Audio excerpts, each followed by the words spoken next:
सतयुग की बात है। एक बार देश में दुर्भिक्ष पड़ा। वर्षा के अभाव से अन्न नहीं हुआ, पशुओं के लिए चारा नहीं रहा। दूसरे वर्ष भी वर्षा नहीं हुई। विपत्ति बढ़ती गई। नदी तालाब सूख चले। मार्तंड की प्रचंड किरणों से धरती रसहीन हो गई। तृण भस्म हो गए। वृक्ष निष्प्राण हो चले। मनुष्यों और पशुओं में हाहाकार मच गया।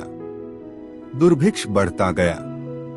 1 वर्ष नहीं, 2 वर्ष नहीं, पूरे 12 वर्षों तक अनावृष्टि रही।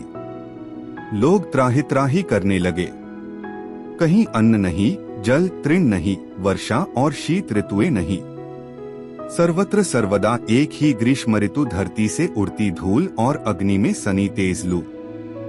आकाश में पंख पसारे दल के दल उड़ते पक्षियों के दर्शन दुर्लभ हो गए।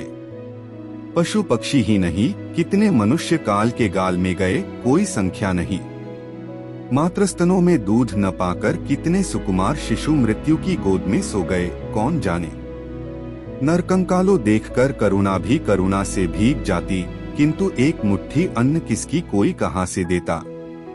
नरेश का अक्षय कोष और धनपतियों के धन अन्न की व्यवस्था कैसे करते। परिस्थिति उत्तरोत्तर बिगड़ती ही चली गई। प्राणों के लाले पड़ गए। किसी ने बतलाया कि नरमेघ किया गया तो वर्षा हो सकती है। लोगों को बात जंची, पर प्राण सबको प्यारे हैं। बलात् किसकी बलि दी नहीं जा सकती। विशाल जनसमाज एकत्र हुआ था, पर सभी चुपचाप थे। सबके सर झुके थे। अचानक नीरवता भंग हुई। सबने दृष्टि उठाई, देखा 12 वर्ष का अत्यंत सुंदर बालक खड़ा है। उसके अंगंग से कोमलता जैसे चू रही है। उसने कहा, उपस्थित महान भावों, असंख्य प्राणियों की रक्षा एवं देश को संकट की स्थिति से छुटकारा दिलाने के लिए मेरे प्राण सहर्ष प्रस्तुत है। यह प्राण देश के है और देश के लिए अप्रित हो, इससे अधिक सदुपयोग इनका और क्या होगा। इसे बहाने विवश्रतमा प्रभु की सेवा इस काया से हो जाएगी। बेटा शतमन्यु, तू धन्य है। चिल्लाते हुए एक व्यक्ति दौड़कर उसे अपने हृदय से कस लिया। वे उसके पिता थे।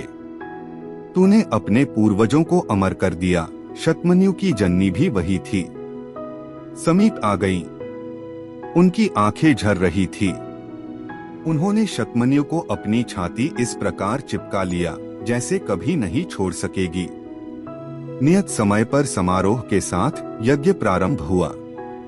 शतमन्यु को अनेक तीर्थों के जल से स्नान कराकर नवीन वस्त्राभूषण पहनाए गए। सुगंधित चंदन लगाया गया। पुष्प मालाओं से अलंकृत किया गया। बालक यज्ञ मंडप में आया। यज्ञ स्तंभ के समीप खड़ा होकर वह देवराज स्मरण करने लगा। यज्ञ मंडप शांत एवं नीरव था। बालक सिर झुकाए बलि के लिए तैयार था। एकत्रित जन समुदाय मौन होकर उधर एकटक देख रहा था। उसी क्षण शून्य में विचित्र बाजे बज उठे। शतमन्यु पर पारिजात पुष्पों की वृष्टि होने लगी। सहसा मेघ ध्वनि के साथ वज्रधर सुरेंद्र प्रकट हो गए। सब लोग आंख फाड़े आश्चर्य के साथ देख रहे थे।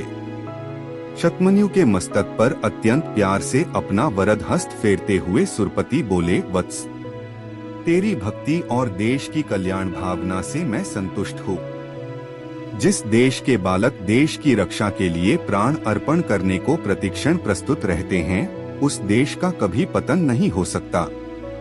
तेरे त्याग से संतुष्ट होकर मैं बलि के बिना ही यज्ञफल प्रदान कर दूंगा। देवेंद्र अंतर्धान हो गए।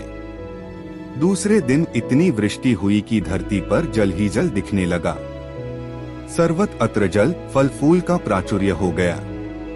एक देश प्राण शतमन्यु के त्याग, तप एवं कल्याण की भावना ने सर्वत्र पवित्र आनंद की सरिता बहा दी।